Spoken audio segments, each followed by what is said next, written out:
It's time now for Countywide, a special presentation of Yavapai Broadcasting News. Join News Director Paul David and News Editor Philip Catafamo as they talk with our community's leaders, newsmakers, and people in the know. You'll hear about the hot topics in Yavapai County that affect all our lives. And now here's today's Countywide. Welcome to Countywide. I'm Paul David. As always, it is great to have you in studio today. We're sitting down with Coconino National Forest Deputy Fire Staff Officer Jeremy Human. Welcome back. Good morning, Paul. Jeremy was last time with the Kaibab National Forest, you tell me. Now you're in the Coconino National Forest. Yeah. You guys shuffle around just a little bit, huh? Just a little bit. That's good, though. That makes you well-versed in what's going on in northern Arizona on our forests. We're having Jeremy here. We had Brian Steinhardt from Prescott and Coconino National Forest in last week to talk about things at the Prescott National Forest. And so I thought we'll do a Coconino National Forest. We're also trying to get Kaibab National Forest in to do a show about the Kaibab as well. Let's start off with, Jeremy, last year the pandemic hit. And I was telling you before the show that RVs and campers and stuff were flying off the shelves, and people didn't need to advertise anymore because they couldn't keep them in stock, because everyone was like, there's only one thing we can do, and that is go outside and be outside. And we don't have to wear masks, we don't have to do any of those things, but we're going to go camping. And so we saw a huge influx on the forest and campers last year. I've got to imagine that was the case, huh? Yeah, absolutely. So huge visitor use. We continue to see it. We certainly saw it through the fall and winter, kind of the mild, drier winter allowed folks to keep coming north. And so, yeah, visitor use has been up and stayed pretty steady. I guess it really didn't slow down, did it? Because, yeah, we didn't really have too much of a winter. I mean, the roads closed and stuff, but there's still ample places to come up here and go camping. Absolutely. Are we having trouble with all the people? Do we have enough folks out there to watch them all? Because with this big influx that we've had? So, yeah, I mean, patrols, we, down here on the Red Rock District, we do have some extra patrols in place currently, just for the increased visitation. But you'll see that in all of northern Arizona. All the forests have severity funding now, and so part of that is for us to extend our own staffing so we can be on longer during the day for preparedness in these higher severity type conditions, as well as bringing additional resources such as patrols from outside the area to help us manage the workload. I know, was it last year or the year before? I know we went into it was stage 1 restrictions, and I remember I was out with my wife and we had the propane fire pit going on. Yep. And I remember not only did someone from the Coconino National Forest stop by our camp to make sure that was a propane fire pit, but then later that night as the sun had gone down, Game and Fish showed up. Is Game and Fish assisting you guys at this point in time, or do we wait to pull Game and Fish into something like that till later on down the road? Nope, they started on the Coconino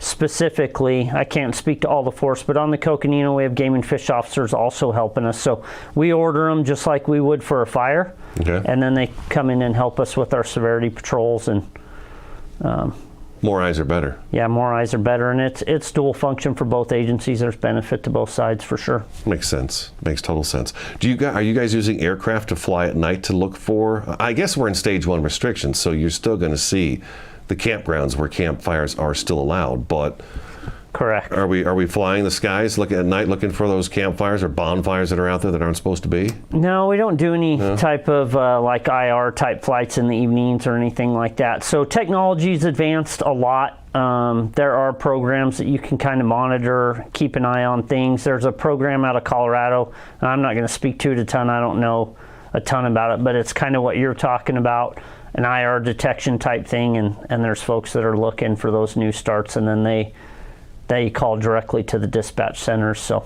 Okay, and the Coconino County Sheriff's Office, they have is it the Woods Watch program? I think it's called the Woods Watch program, where they have volunteers who come in, and I think it's like a couple-hour training. You go through 2-4 hours of training with the Coconino County Sheriff's Office, and then you get the orange shirt that says whatever it is, Forest Watch program, and then they kind of try to help educate people about fires as well. Yep, so. And they're helping with our patrols as well as Flag PD. The municipal and the county departments are all part of that. We communicate, all of us, on a weekly restrictions call where we're seeing activity, how we can adjust things.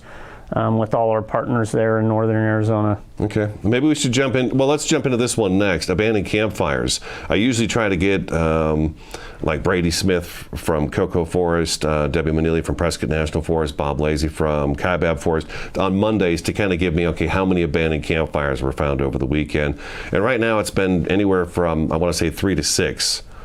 But some of them have been turning into some small fires too. Can you address that a little bit, the abandoned campfires? Is it still a situation? Because I remember, I want to say maybe 5 years ago, maybe a little longer than that ago, there was a tremendous amount of abandoned campfires being found each weekend. But how are we doing right now?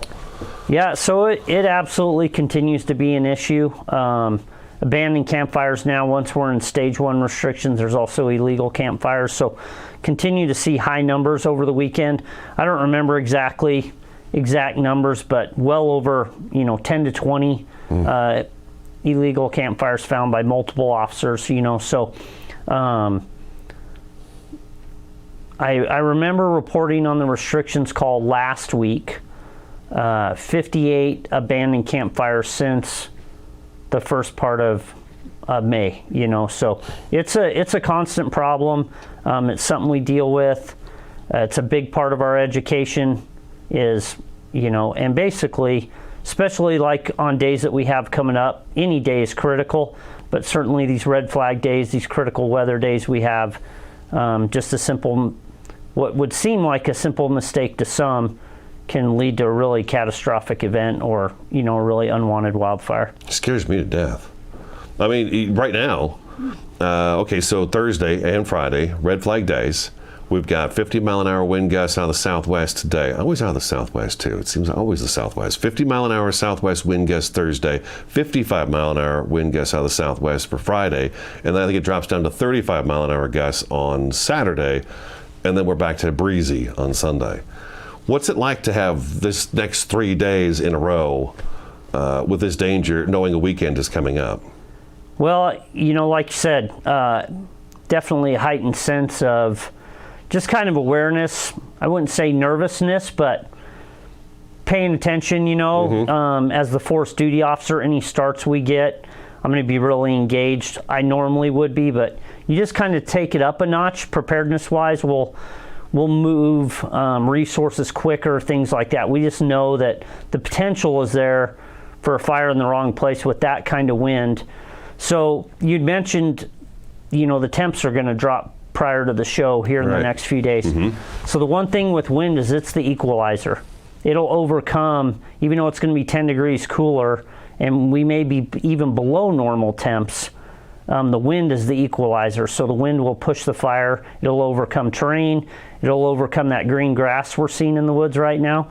Really the one thing that's kind of prohibited large fire growth is we haven't had starts on super windy days as of yet, at least on the Coconino. And then we still have a little bit of a green up component going, with these cooler temps, lingering spring. The grasses haven't really cured out now. They're not our main driver of fire, but in the particular fuel types we're talking about on the Coconino, but the wind will overcome all that. And so these next couple of days, you won't need terrain.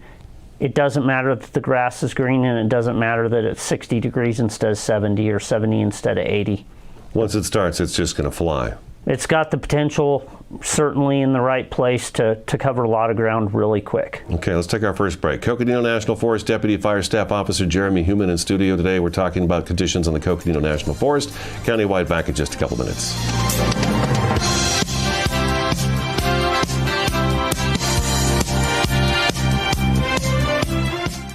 Who doesn't dream of home improvements? Perhaps your kitchen, the real living room. Maybe the bathroom, where you bookend your day. Langstrand Contracting is your one-stop shop from tear down to finishing touches.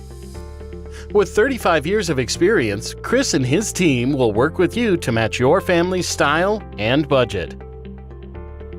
Call Langstrand Contracting today for guidance in bringing your vision to life.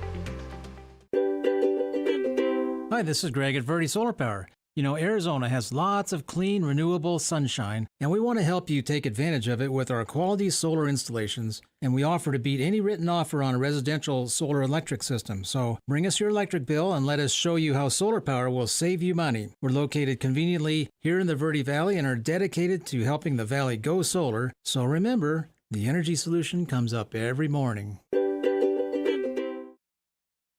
Starting in the late 1920s, Grandpa Gettle and his brothers laid the groundwork for what would become a family legacy. Almost 100 years and 100 patents later, Gettle's High Desert Mechanical continues to raise the bar of quality heating, cooling, and plumbing products and services in the Verde Valley. Call Gettle's High Desert Mechanical Heating, Air Conditioning, and Plumbing at 567-2200 or online at GettlesHDM.com, providing solutions for your comfort. Don't settle, get Gettles.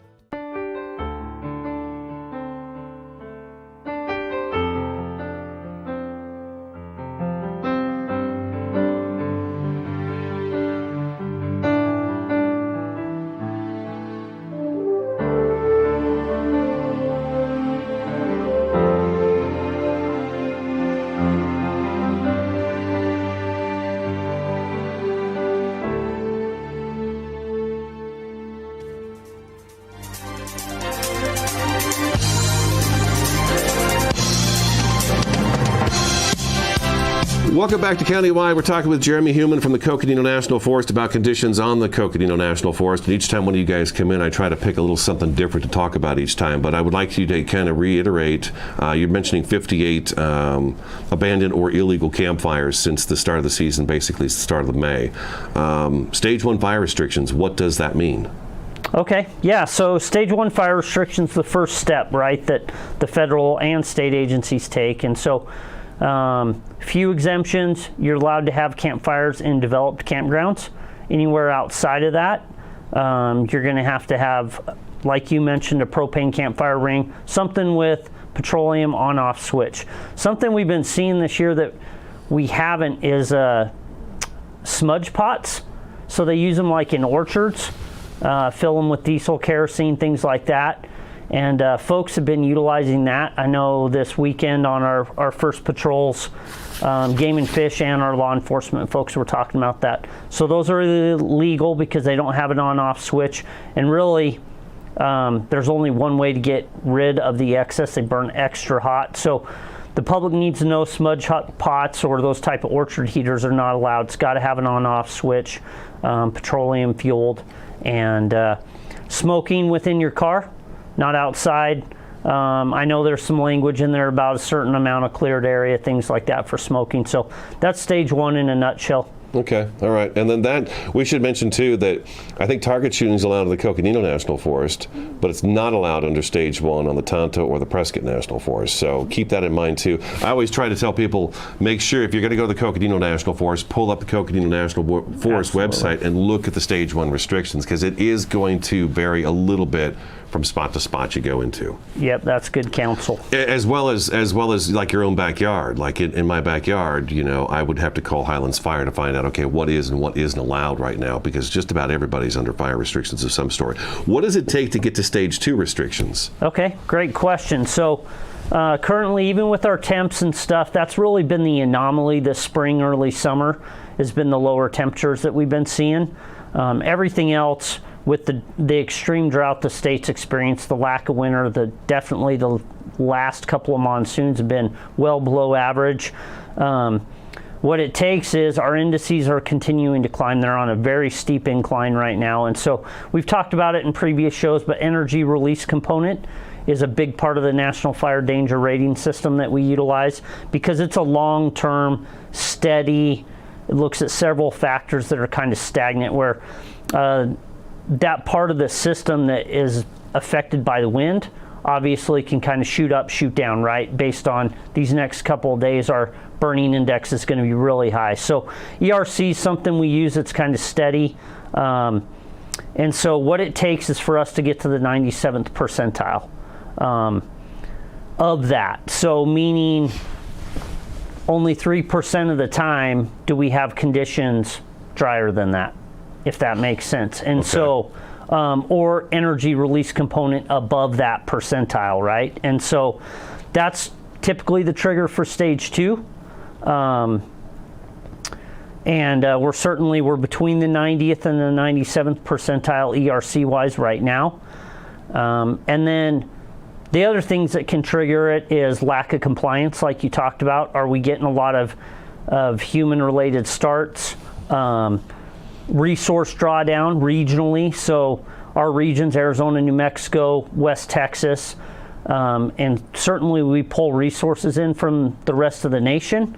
And we're kind of lucky in the Southwest. We typically are kind of the beginning of the peak of fire season. Really, fire season never quits. It's a year-round process for us anymore, but we certainly have a peak season. And but anytime we see air resources, hotshot crews, engine crews getting depleted, that may be a trigger to go in, because that next fire could just be that one that you don't have anybody to send to, essentially. So basically we start getting spread a little too thin across the state, our resources, then it's time to buckle down and say, okay, we need to slow this down because our resources are thinning out because they're everywhere. Exactly. We're not doing too bad this year. I mean, there's like 4 or 5, I think, fires in the state right now on the INSA website, but most of them have been taken care of, and I don't know that we've had any other big starts this week. Yep, the last significant start that required team and a high mobilization of resources was the Tussock fire. Okay. I know you guys talked about that last week on the show. But yeah, since then, like you said, we haven't had the wind. It's been a little bit cooler. Even a slight chance of showers Thursday night, Friday morning. Yeah, little shot of moisture last Monday or whatever in places. So that's nice. If we can keep getting some of that, that would be nice. I know the National Weather Service, in their fire weather reports that they're putting out monthly now, it is mentioned in the last 2 months, and I'm going to talk to them more about that, that it looks like we may have a decent monsoon coming up, because last year's was just so awful. Let's jump into prescribed burning. You guys have done a little bit of prescribed burning, but I imagine that's probably pretty much done for the season until we start seeing some moisture come back in. But how were they successful? You were doing one, you were pretty steady at just north of Stoneman Lake area, and then there was one just north of Flagstaff in the San Francisco Peaks area. Did those burns get accomplished? And Yep. Yeah, absolutely. Those those projects aren't completed, but those blocks are done. About 6,000 acres is what we've been able to burn in the last month and a half. And like you mentioned, it was Happy Jack, Stoneman Lake area, and then north of the Peaks. The project north of the Peaks had multiple entries, so it was what we call a maintenance burn, not first entry. And really trying to identify areas with the sensitivity to smoke and things coming, us all just kind of starting to return back to normal. We wanted to target some areas that certainly we're going to limit smoke exposure to communities, things like that. And it's been over a year since really the public's seen that, and we kind of wanted to ease back into it. People don't want you to burn. Every time I put a prescribed burn story on our website, they're like, there's other ways to do this. You don't have to burn. I've had suggestions of rake the forest, and I'm trying to imagine 3,500 acres of forest being raked. And then I've heard also dig a big hole, put all that stuff in it, and then bury it. How important is it to have fire in our forest ecosystems?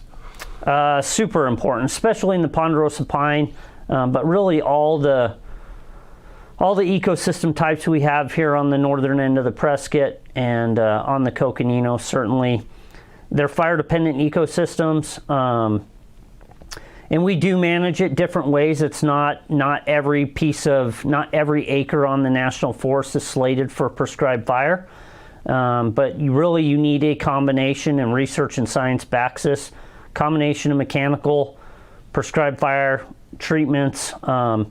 Sometime you can hit those desired conditions with a standalone treatment, but often it takes both, some type of combination to really get to where the desired effects. Okay, all right, let's take our second break. Coconino National Forest Deputy Fire Staff Officer Jeremy Heumann in studio today, talking about the Coconino National Forest. Stick around, Countywide back in just a couple minutes.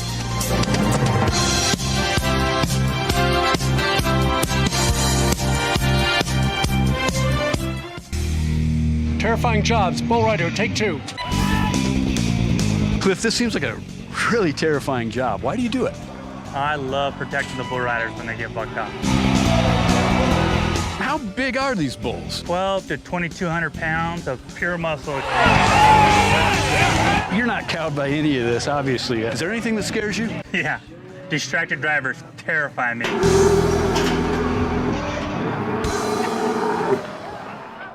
Two things we can count on every year: a new set of tax rules and great weather here in northern Arizona. Jackson Hewitt Tax Service, locally owned and operated by Lewis Rice since 1997, is here for you all year long. Your neighborhood Jackson Hewitt Tax Office will help you in all of your taxing situations. Electronic filing is always free with your tax preparation at Jackson Hewitt Tax Service. Get more in return. Call 1-800-234-1040 for an office near you. The EPA says C&B Construction ranks in the top 1% nationally. C&B Construction invites you to see what energy efficiency and indoor air quality can be. We have won another Department of Energy Innovation Award, and C&B Construction is the only contractor in the country to win 6 consecutive EPA Indoor Air Plus awards. Experience our zero-energy, move-in ready homes at Crossroads at Mingus. C&B Construction, locally respected, nationally recognized. Find out more at C&B Homes.com. Award-winning Soundbites Grill is an entertainment restaurant located in uptown Sedona at the Hyatt Pinion Point Resort. Open for lunch and dinner, featuring fresh fish, all-natural hand-cut beef, even a full vegan menu. Family-friendly, open 11:30 to 9, late dining on Friday and Saturday. Soundbites Grill has some of the best views of the Sedona Red Rocks. Offers world-class entertainment, food, fun, and music.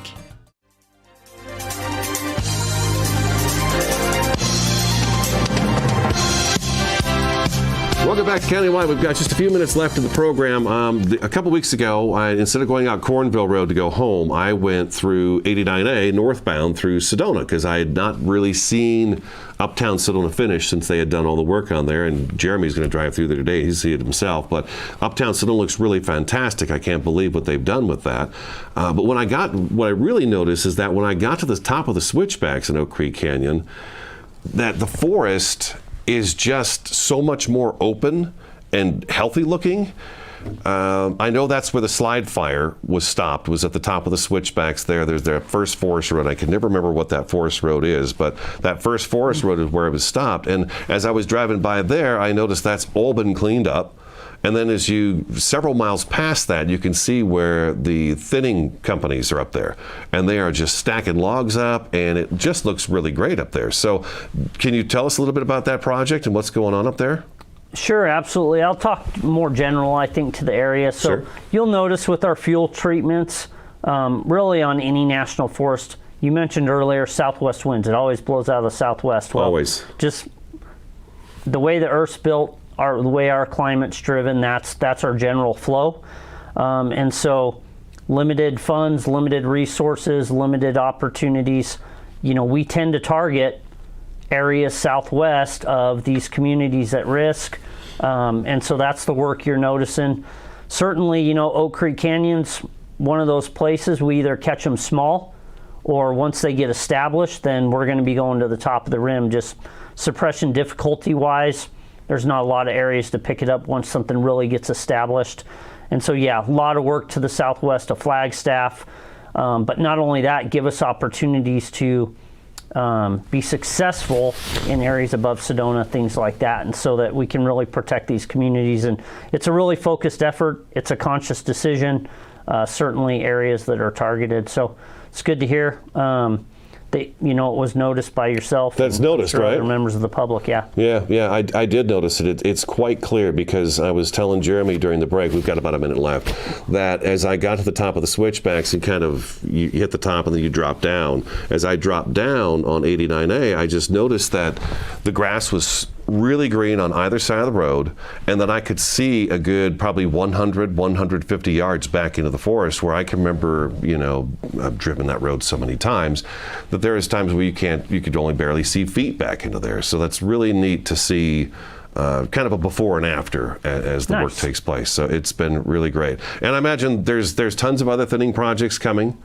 And prescribed burning will resume eventually, and if that doesn't resume this year, I guess we've got our pile burns that'll be coming up in the fall and winter. So Yep, absolutely. You're going to see the full gamut. The public is, as far as fire management goes. We'll continue to use prescribed fire. Wildfires that are going to give us some resource benefit, that have good control objectives. You're going to see us utilize, fire on the landscape in that way to help, perpetuate the amount of land we can get treated in a year, and we'll suppress the wildfires aggressively where we need to.